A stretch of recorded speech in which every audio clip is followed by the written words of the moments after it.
So our theme for this month has been, if you've been here for the month, the Divine Nine. And yes, these are 9 spiritual practices that when experienced in tandem, which means what? Thank you. 2. Yes, it took us 3 weeks to get that, but we got it. Support us. They support us in living from our God-centered nature, with our hearts opened and our visions and dreams made manifest. So far we've covered 6 of those 9. And I'm going to really briefly go over them. Sacred service, otherwise known as what? Seva. Yes, Seva, S-E-V-A, which we explored the first Sunday of the month. And as a final reminder, it is the giving of our time and our talent from a place of knowing that as we serve and as we give, that we are enacting God's own nature of giving, of creation. We are creating, we are giving, we are in alignment with that divine self, with the divinity of all life. And then we went into sacred giving, which is tithing, and that's giving forth the prosperity, money, treasure, to where we are nurtured and nourished. This is part of the law of circulation, and it is a very powerful spiritual practice, as we are proving in our Prosperity Plus class. Really amazing.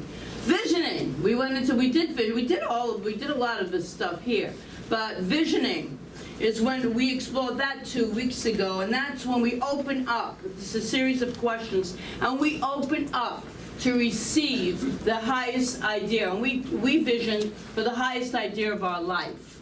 So we open up and we ask these questions, a series of questions, and a divine idea comes through us. It's not just from us. It's the one mind. As we know, there is one mind. That's God's mind. That's my mind and your mind right here, right now. So we live, when we vision, we live our lives by design, not by default. Because many times we just go through life and life happens. That's default. But when we consciously create, we are designing the life that we wish to live. And then we did spiritual mind treatment, which is affirmative prayer. And that is a way of really directing the law, directing infinite mind into fulfilling that which our hearts desire and long for. We claim, we declare, and we recognize our highest good is already taking place. And then we had it with, are you ready to receive? There's 5 steps in affirmative prayer. So that's the recognition that there is one life, one power, one God, one good. Unification. We unify with this infinite source of love. We know that we are part of the oneness of life. And then there is, well, the first one was the recognition of God, then the unification, then the realization, which is where we are claiming our good as if it already has taken place, and we are thankful, so thanksgiving, and then we release it into the law of divine mind, where we know it is done. Very powerful, very powerful. That's the quickest way I can say it.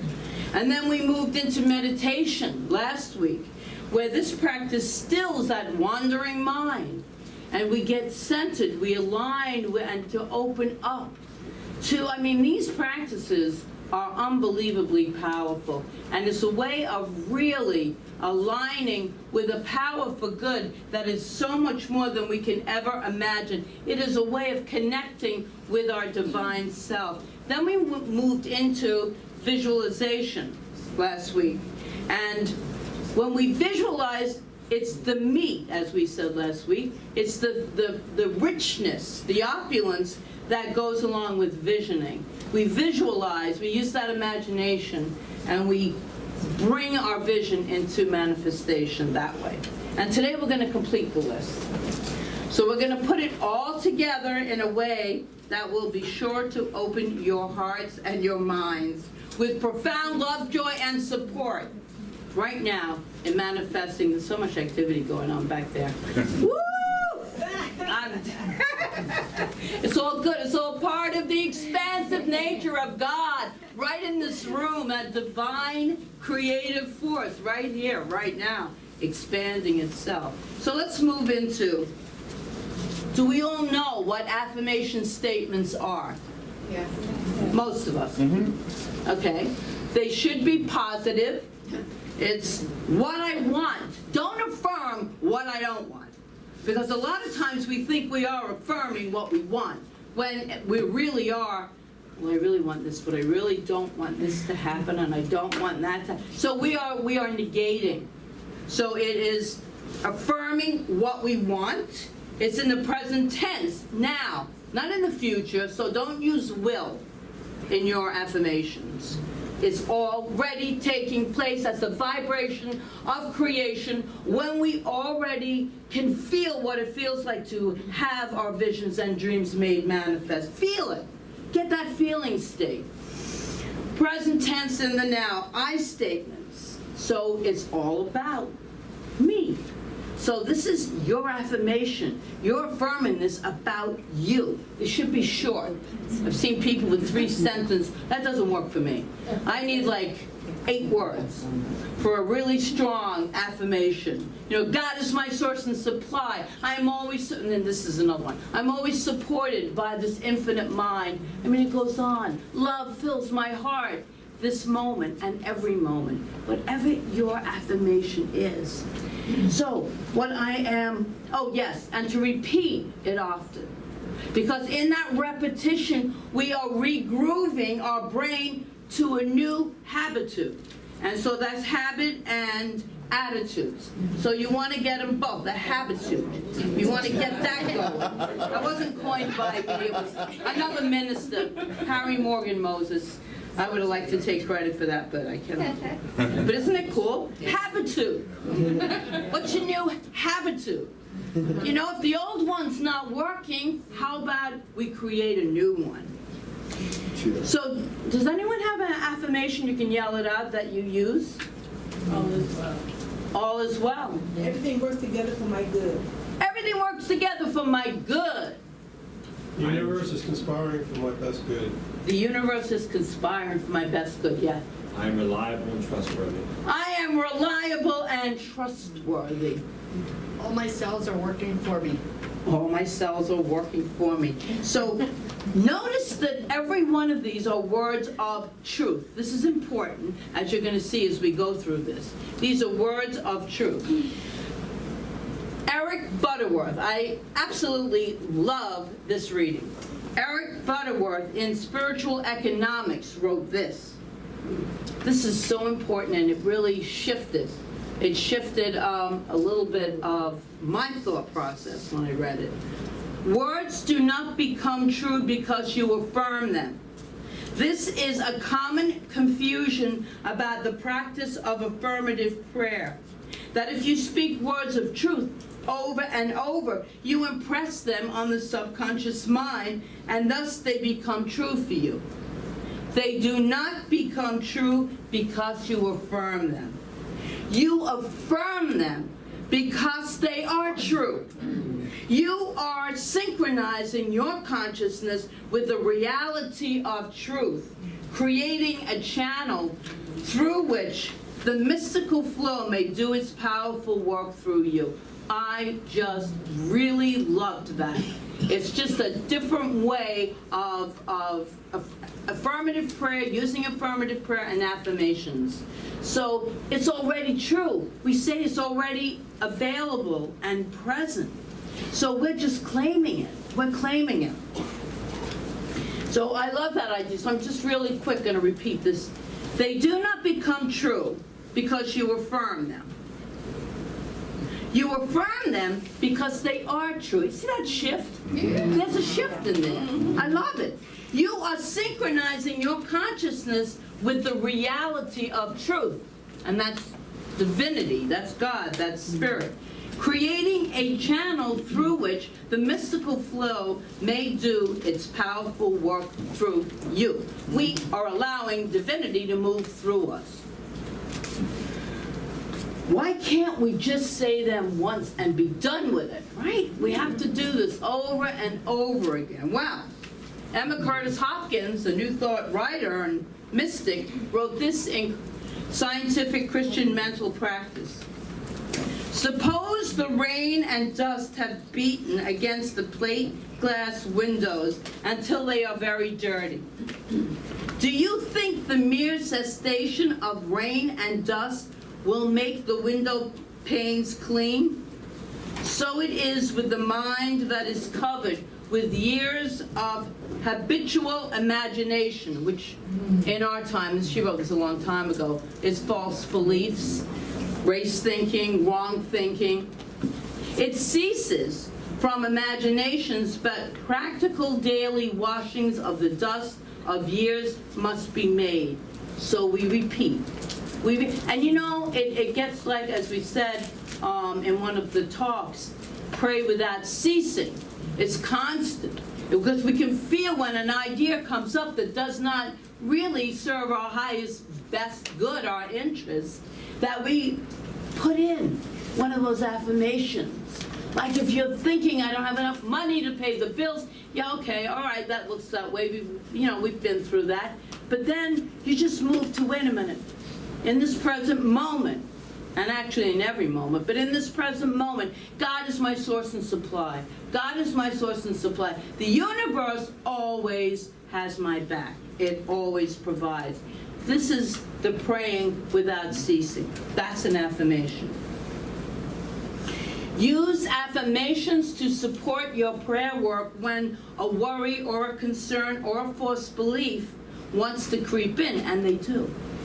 They are perfect. Affirmations are perfect for stemming the tide of unproductive thinking. Oh, do our minds go on and on and on and on with all kinds of thoughts that don't feel right, they don't feel good, and most of them aren't true. They really aren't true, and that's when we catch ourselves. And we use these powerful things called affirmation. It's simply another belief that we are regrouping our brains or our minds to use. And so does everyone in the room have the most people in the room have a go-to affirmation? Yeah. No, I don't. Well, if not, think for a moment what a powerful one would be for you. Remember, positive think. Positive, present tense, I statements, short. So we're going to do something a little wild. Would you like to do something? Absolutely. Already did. I also do Does things a a fish little lay wild. water? Already did. So, does everyone have an affirmation in mind? So on the count from 3, everyone with power and authority in your voice, say out loud, now I'm going to count your affirmation, okay? So I'm going to count backwards. So when I hit 1, I want you to say it loud and assertively. 3, 2, 1. Supported by God. And again. Oh, I love it. One more time.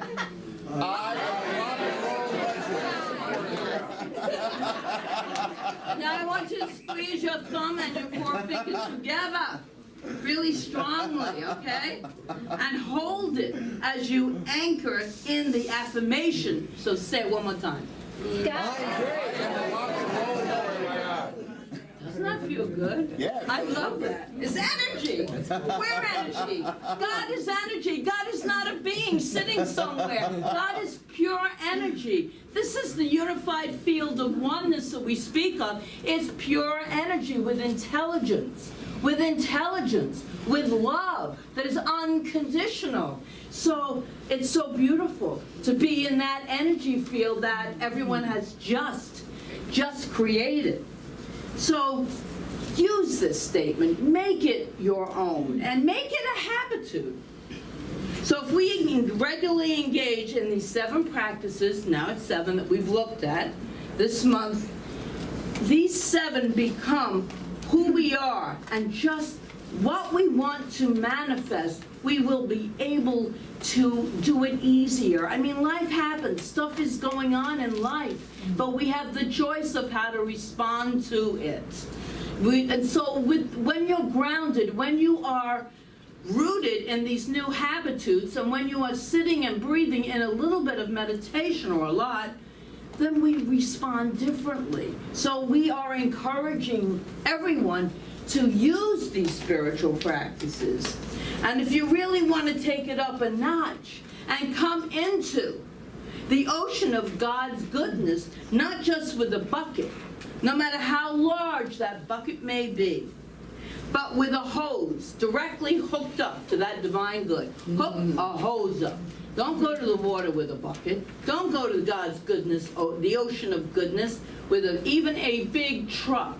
No, we're putting the hose right in, and it is directly nourishing, nurturing, and uplifting us when we practice these spiritual practices every day. Now we have to move into the one that I think is one of the greatest statements I've ever, is about forgiveness, right? Always. Right. All the time. Everyone, all the time. All the time. One of the greatest statements I've ever read about the power of forgiveness comes from an essay, The Lord's Prayer, Empowered Through Constructive Thinking, written by Emmett Fox. He writes this: if your prayers are not being answered, search your consciousness and see if there is not someone whom you have yet to forgive. Do you think you can afford this? Of course, no one can afford such a thing. And so the way is clear. You must cut all such ties by a clear and spiritual act of forgiveness. You must loose him and let him go. By forgiveness, you set yourself free, which is why freedom kept coming through our practitioner today, because forgiveness gives us the power to free ourselves, to live a life of joy. You can't live a life of joy if you've got resentments in your heart. Not full joy. It's temporary. It's a little bit of happiness, but that resentment is an energy that is an undercurrent, and it's undermining our dreams and our vision. So, forgiveness. And intellectually, we probably all would agree with this, right? I mean, it sounds great. It sounds wonderful. And these are the words of C.S. Lewis. Everyone says that forgiveness is a lovely idea until he or she had someone to forgive. A lot of these wonderful ideas that we talk about in New Thought, in our spirituality, they sound so good. Oh, they sound beautiful, and we all agree with them. And then we walk out that door and we have to deal with our families, and we have to deal with life, and we have to deal with other people. So that's when the practices really are important. You may say, I have tried to forgive, but I can't. And that's not the truth. You may think you cannot forgive because you have learned not to forgive.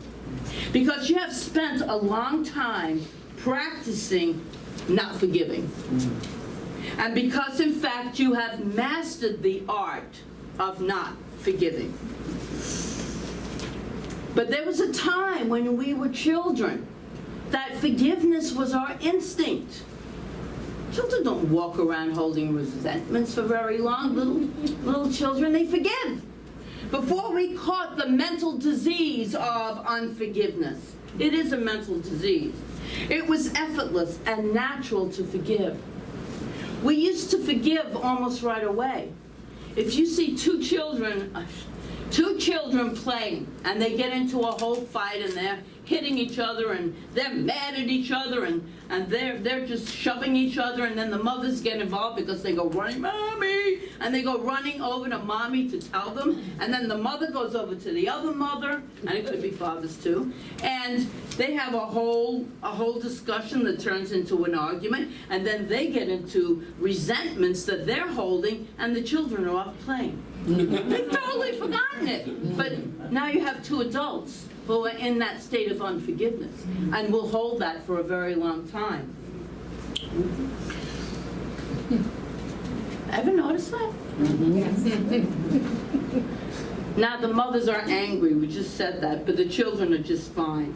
So we are born with an innate capacity to love, but we have learned the opposite behavior. It's a learned behavior. That's why Don Miguel Ruiz's books are so powerful. They're so powerful. I'm so glad we're doing that class at the end of July. But we have practiced so much that of this unforgiveness that we have forgot to return love. We have forgotten how to love. We've forgotten how to let go of resentments. And when you've truly done deep forgiveness work, I can speak for myself, when you've done deep, from all those radical forgiveness classes that Carol and I did together, when you've done that work, you can't even hold resentment anymore. You can't even hold it anymore. You might get mad for a little bit, but then it's like, it's gone. It's like rain off of a duck. That's how I feel about it. So it's a powerful, powerful practice. And it's not impossible. And it is essential if we are to build a life that we want to live in. If we want to live in peace and harmony and fulfill our dreams, we must learn to forgive and let go for ourselves. For ourselves. Holmes, in Discovering a Richer Life, a book that he wrote, writes this: spiritual mind healing, and that's prayer, will not be complete until the individual is attuned to the infinite. It will not be complete unless we get a clearance from a sense of rejection and guilt. Therefore, we will have to forgive ourselves and others. So we need to get a clearance from that sense of rejection, and that's self-forgiveness too, and guilt. So I'm going to offer right now a three-part Buddhist meditation, and it's for forgiveness. It's nothing new. It's not new thought, but because it's not in the affirmative. But it's so beautiful the way it's been written. It's an ancient little meditation that I don't want to change it. So what I'm going to do is I'm going to invite you to close your eyes and take a deep breath and listen. Three parts. First part. For any way that I have caused harm to myself through judgment, action, self-blame, indifference, knowingly or unknowingly, in thought, word, or deed, may I forgive myself. May I allow myself to be a student of life and to make mistakes.